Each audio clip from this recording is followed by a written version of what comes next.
This is the Horse Radio Network. This is episode 52 of the Wisdom by WESA show on the Horse Radio Network. This is Mike Donnell. I'm Casey Wilbanks-Coletti. And this is Sophia Aguilar. Welcome to Wisdom by WESA on the Horse Radio Network. This podcast is brought to you by the Western and English Sales Association, WESA, which provides the world's largest trade events for retailers, manufacturers, and sales representatives of the equestrian industry. In this podcast, we feature exclusive interviews with noteworthy Western and English personalities, retailers, and exhibitors who you've always wanted to talk to. Don't miss out on all the news for manufacturers and retailers in the equine industry. The 2021 Bill Shackelford Salesperson of the Year will be joining us today. You have already shared that the WESA board votes on the award winners, but Sophia, can you fill us in on who submits the candidates? Yeah, so really any WESA member can submit someone, except, of course, for themselves, not just the board members, but really just any WESA member. And then just a little bit of background or reason why that person was nominated would always be helpful. And today's guest in 2021, Bill Shackelford, Salesperson of the Year, winner was nominated by a member of the board. Can you share what some of the criteria and the background information that the board is looking for before they vote? So this award that we're going to be talking about today is given out to recognize distinguished professionalism, dedication, and service. So really any information or stories about these categories are helpful. And today's guest, for example, is very popular among his clients of different retail stores and has given back to the community in many meaningful ways. But let's hear about all those stories from today's guest himself. James Thompson has been named the recipient of WESA's 2021 Bill Shackelford Salesperson of the Year. James has devoted almost his entire career to the Western industry, primarily as a sales representative for Larry Mahan brand products and Milano hats. We've invited him on the show today to discuss what's changed in the Western sales world, what's been the same, and his particular interest in public service marketing.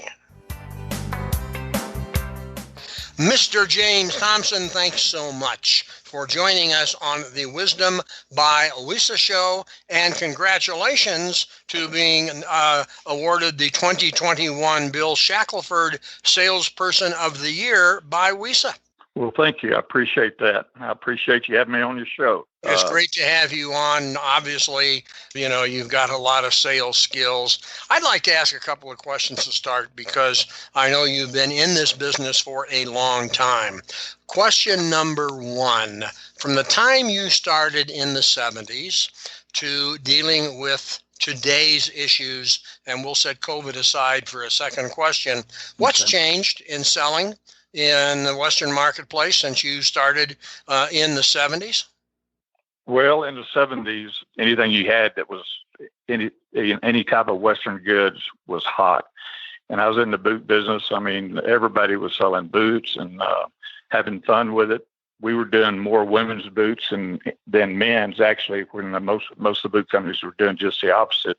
But we were making real comfortable and real stylish boots and having a lot of fun selling in Aspen and Las Vegas and Vail and Santa Fe, going to all the hot spots where the tourists were really, and they were, paying it for the expensive boots, exotic boots and whatnot that we did.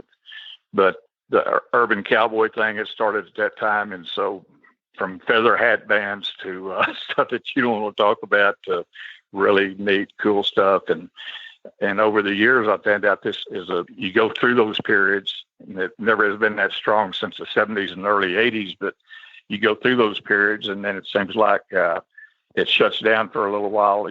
People get too many pairs of boots, or the companies oversell or whatever, and we have changes through the years. That's what I've really seen.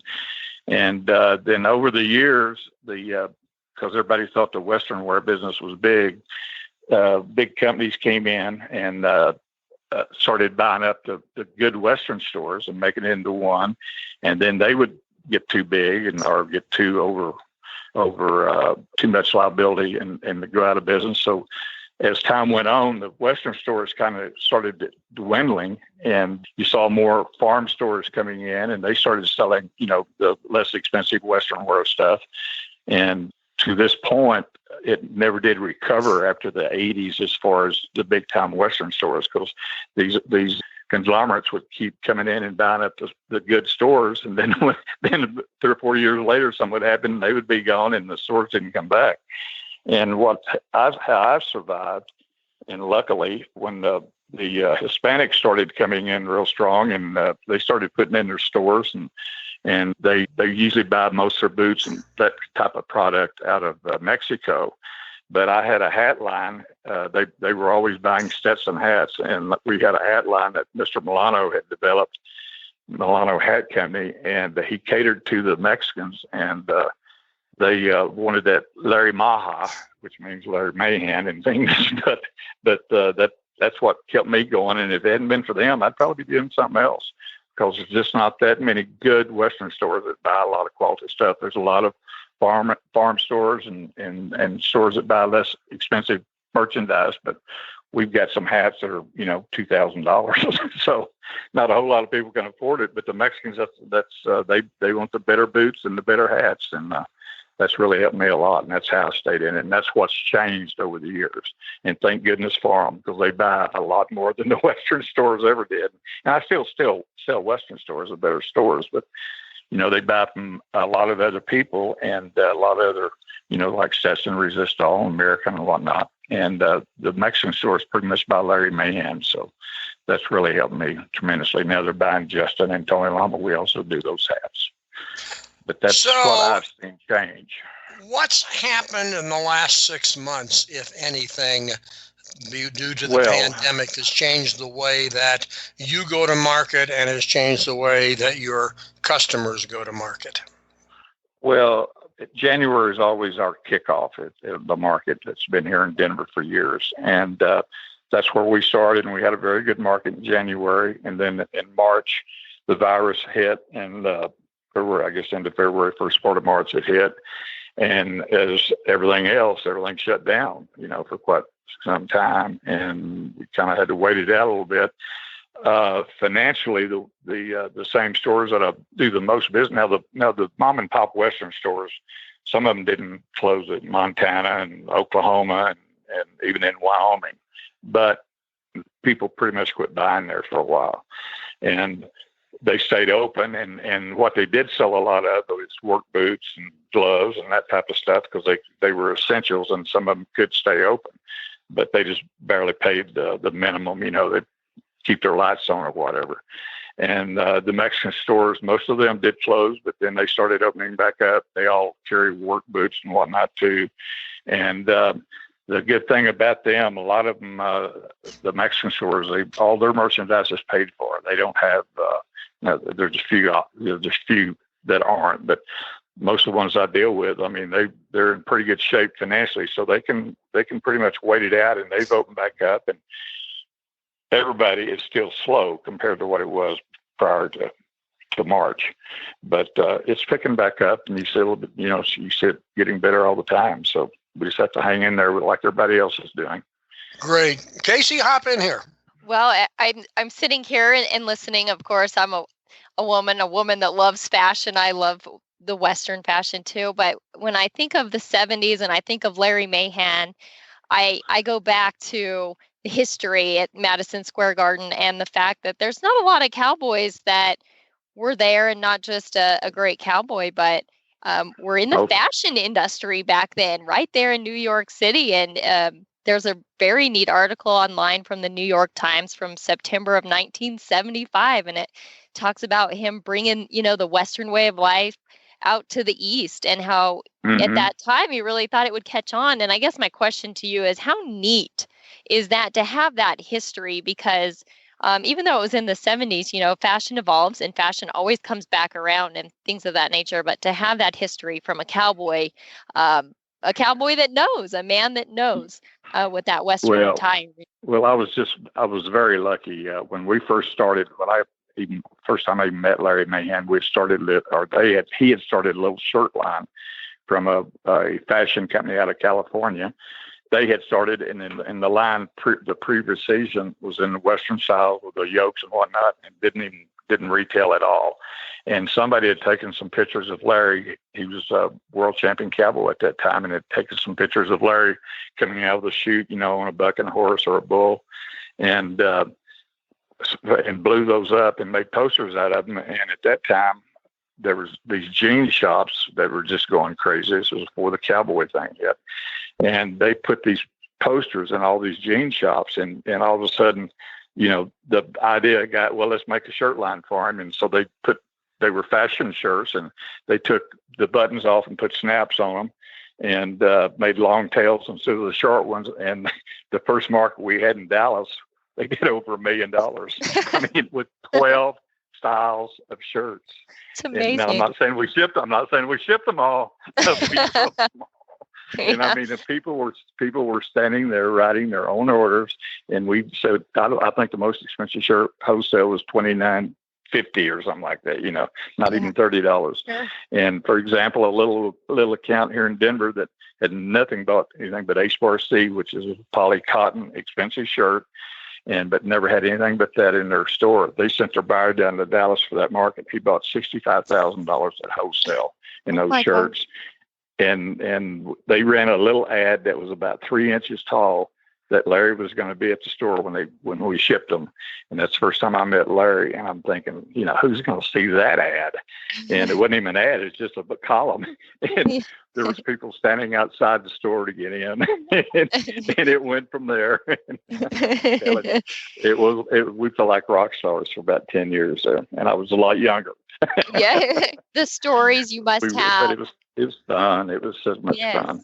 And the history and the stories. And that's something I want to talk about with this award, and congratulations for this award, by the way. But to be a salesperson of the year, a common trait that I see is being a people person. And so it's a whole different dynamic than just selling items. And it's more than that. Yes. And to be honest with you, when I started in this business, it was companies gave you a car, or some of them did. They gave me one, and they paid you a draw, what they call a draw, to help you get started and whatnot. And it was, rooms were $45, and gas was $1.50 probably. I don't even know what it was, but it was very inexpensive. But that was such a special time. Sure. And such a fun time. And I was just so lucky to meet Larry Mahan. I mean, he's like my brother now at this stage in life. I spent a lot of time with him. Yes. And he's a very special guy. He gives so much back to this industry and to just everybody. And nobody, a lot of people, 90% of people don't even know what he does as far as giving back and charities and whatnot. Yes. He's just very special in that way. And he's a real deal. And that's something we want to touch more on, giving back. And exactly. And I want you to talk about it in whatever direction you want to go with it, but it not just in our industry, not just in this industry, whether it's it doesn't matter what part of life. Giving back is so important, but I'd like to hear your stance on why. Why is giving back so important? It's just so fulfilling. I mean, the few times that I've been available to do it, and most of the time it was with Larry. And I can give you 2 examples that just really are most memorable to me. But there was a little Western store down on Larimer Street one time, and one time in the early days, and they had a ranch out by Castle Rock, this Ron and Sherry Chalfant. And they'd always been in the leather industry and whatnot, and they got into the cowboys, started selling boots and hats. And so I'm not positive, but I think they had a child that had cerebral palsy. And for some reason, they set it up, and Larry was involved, and he brought some horses up. And I was down there and helped them, with the horses and whatnot. And they had these children on the horses. And this one little girl, she looked like she's about 12 years old. And she was so handicapped that she didn't have any balance or whatever. And so she was laying on the horse and somebody was leading the horse, no saddle. And she was laying down on the horse, and her arms were drooped under the horse's neck. And they were leading her around. And they were doing this as a lot of the other kids. But I noticed the mom was just crying and bawling. And I asked somebody, I said, what is the matter? And she said, it's the first time she had ever seen her daughter smile. Oh, gosh. Now Yeah. it goes my heart right now. A year later, that same girl was sitting up in a saddle riding a horse. Oh, Now, that's how wonderful. Isn't that is so cool. And the other one, this is when you feel like a rock star. 1 year after the Denver market, a school called. I don't know how they even got somebody gave my number, and they were looking for Larry. And Larry usually would come in on Saturday and Sunday and leave, Sunday evening or whatever during the markets. And this is like a Monday, and she was wanting to talk to Larry about coming out. The rodeo was going on here in Denver, and to talk to Larry about doing just telling the kids about what it is to be a rodeo cowboy and all this. And I explained to her that unfortunately he had already left. And she said, well, would you do it? And I'm going, well, let me think about that. And of course I said yes. And what I did, I had no idea what I was getting into. And I got a couple of friends together that one guy could take pictures, and another real good friend of mine had two young boys, and they were little cowboys, and they had a horse of their own, one of them. And so we brought the horse out there, and my gosh, there was 300 children out there. And I'm going through this whole thing, not even realizing there's like 4 or 5 different languages. None of them even know what I'm saying. And of course, we've got our chaps on and the spurs, and these little kids are showing them how there's one little boy, I've got a picture of him sitting on his horse, and he's got his spurs on, and they're up around the horse's neck and showing how you come out of a chute. And the school is behind Mile High. It's called, let me see what it is, Cheltenham Elementary. And it's just a bowl of unfortunate children, poor families and everything else. And they had done, they had bandanas on, or you can tell that the parents had dressed them up for that day or whatever. And so we went through all this stuff. And at the end, we were letting the little kids in the wheelchairs, lead the horse again and putting them on the horse and whatnot. And we got a lot of pictures taken. And so when I got the pictures back, I was on my way to Montana, and I got the pictures back, and there was one picture in there that I had to take. I just wanted to make sure that the little girl's parents got this picture, because she was just darling. And they took the picture as she was kissing the horse's lips, standing in front of the horse, and had it. And so I just wanted to make sure I got that to her, and I was going to be gone for a while. And I think I'd been to somebody's birthday party the night before, and I was not in a real good mood. But I go into the school, and the lady, I went to the front desk, and they had no idea who the girl was. I'm showing her that picture. I had probably 150 pictures.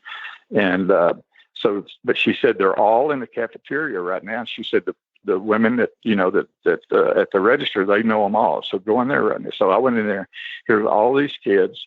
And while I'm talking to the lady at the register, I see the little girl I'm looking for. And I go over, and I'm not paying any attention. And all these kids that had been out there that day. And I couldn't believe how many there were. And they're in there having lunch at the same time. And I go over, and I'm trying to explain to her. She probably didn't speak English, but whatever. I was explaining to her that I wanted to make sure that her parents got that picture. And we're riding kind of in the middle of the room, and I'm not paying attention. And all of a sudden, when these kids saw me and saw whatever, I was over there talking to her, they charged me, and they're screaming, "Cowboy, cowboy, cowboy," at the top of their lungs. And the teachers and the people are just laughing so hard. I've walked out of there like I was 10 feet tall. And they were just, they were touching me, "Cowboy, cowboy, cowboy." They mobbed me. I feel like Mick Jagger. Yes. Isn't that something when you set out to give, you're trying to make their day, but what ends up happening is they end up making my day. your day. And what I came away with that, if that made one little girl, 3 little girls, 4 little boys, whatever, change something in their life to give them hope. That's how simple it is to do. Sure. And that's to this day, that was 30 years ago. And to this day, I get hair standing up on the back of my neck when I tell that story, because and both of them were just so cool. Especially the little girl riding the horse, And no matter how much time goes by, human needs all still stay the same. And I think that's something super important in what we're all living through in this pandemic right now. But the mom in me needs to wipe. So simple. The mom in me needs to wipe my tears down a little bit now, but I know Mike wants to jump in here too. Well, no, I mean, I think those are great stories. And it kind of relates to one question that I want to ask. You touched on it a little bit. Young person comes to you now that is the age of when you started selling, but now it's a different era, and comes to you and wants to learn to be a salesperson. And I guess my question would be, because clearly the Shackelford Award means you have been successful in this, not only in, as you discussed, the community service, but in the dollars and cents and the hard work that it takes to sell something. What would you advise them to do if they want today, or somebody's in sales but wants to get better? What's your advice to become a better salesperson today, tomorrow than they are today? Well, it's now it's getting more high tech, just like everything else is. But a lot of these companies are going to younger people, and that they can give them a car, back to what I did start with, and put them on a salary and not pay them as much commission. When these salesmen start making more than the president, and that's happened in several cases, not all the time, obviously, but they get a little itchy, especially if they have stockholders, But the only people really that are hiring someone with no experience is a new company starting up that need the people to travel and whatnot. But the young guy, he's got to start with most of the time, unless he's just real lucky, has got to start with a company that's just trying to get started, that needs somebody out there beating the hat, and trying to get the goods in the store and build it up. And the other thing that keeps it going is people still going into business, starting new stores. But that's hard to do right now, with the economy and whatnot. But when the economy picks back up and people start opening new stores, they don't see a lot of salesmen, and that helps somebody that's starting out. They can get their goods in there. But I would say try to find somebody to hire you, will give you a salary and get that experience. And then if you want to, go to another company where it's only commission, because that takes some guts to do it, especially this time. I mean, you got to really have something behind you to afford to do it. So that's pretty much it. Okay. Well, listen, I thank you for taking the time to speak with us, not only about your interesting history from the 70s through today, staying in this industry, but the great stories that you shared in terms of public service and community service being an integral part of representing a company and a brand. Well, and let me tell you something about what makes it happen. And as far as being successful in this business, if you do it as a partnership, and they know they can trust you, where you can do it for them. A lot of these companies, they just let you do it for them after you've dealt with them so long, because they've got other things they have to deal with. But the neat thing about it is the people I've met over the years, whether they're still in business or not, a lot of them are doing business with their grandkids. I'm at that age, but it's almost a family thing. And back to the Mexicans, once they trust you and deal with you, it's all family oriented with them still, which I've missed growing up. That's the way it was when I was growing up. But because they do everything they do with their kids, and every time they have a party for one of their daughters or something, you're invited. I mean, that's still special. And that part you can't pay for. You just get it through doing your work and and staying in it long enough. But I do want to add that the retail stores were people, the mom and pops way back when. They were just wonderful people, great people. So. Well, the business has changed, but clearly the role of an experienced, talented, community-minded salesperson hasn't changed much, because you're here talking with us. Well, that's true. That's true. And I still have a passion for it. People ask me when I'm going to retire. I'm going, do you know something I don't know? And then I tell them, I'm going to keep doing it as long as I'm healthy, because somebody said one time, you retire, you expire, and you can look around and see all that happening every day. So, that's entirely true. Well, thanks a lot for your time. We do appreciate it. I appreciate you calling. Thank you. Okay, my friend. Thanks, James. Bye-bye. It was a pleasure. Thank you. Thank you. Bye. Show notes and links from today's show can be found at the website wisdombywesa.com. And of course, we'd love to hear your feedback. There is a contact link on that website. The Wisdom by WESA show will be published on the 15th and 30th of every month. You can listen on most of your favorite podcast players, and you can also listen on the Horse Radio Network app on your iOS or Android phone. You just search Horse Radio Network in the App Store. It's free and it's super easy to use. Be sure to visit all the great shows on the Horse Radio Network at horseradionetwork.com. Thanks for listening to the Wisdom by WESA podcast. WESA, where the industry meets.